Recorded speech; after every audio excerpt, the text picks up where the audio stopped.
Well, John, here's your 347 small block Ford. Huge Christmas combination. Got a set of our ass cast heads on it. Got the Holley manifold, Holley fuel management system, custom ground hydraulic rollers. Got the Moroso front sump pan.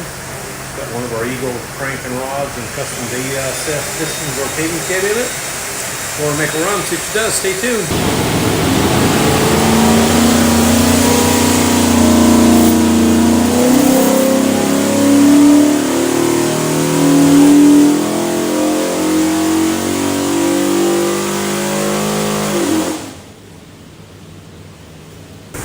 Okie doke, 3500, 405 foot-pounds of torque, peak torque 414, peak horsepower 426, rated 425, so everything's good.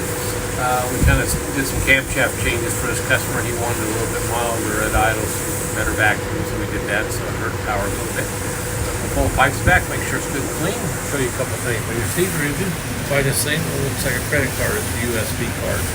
Full technical information. Highly recommend watching it all. On the engine, be this tag, you'll have your engine number and some other specs. The engine number is the easiest way for us to look you up, flip it over. It's got a QR code. Make more tech stuff. Have a great day.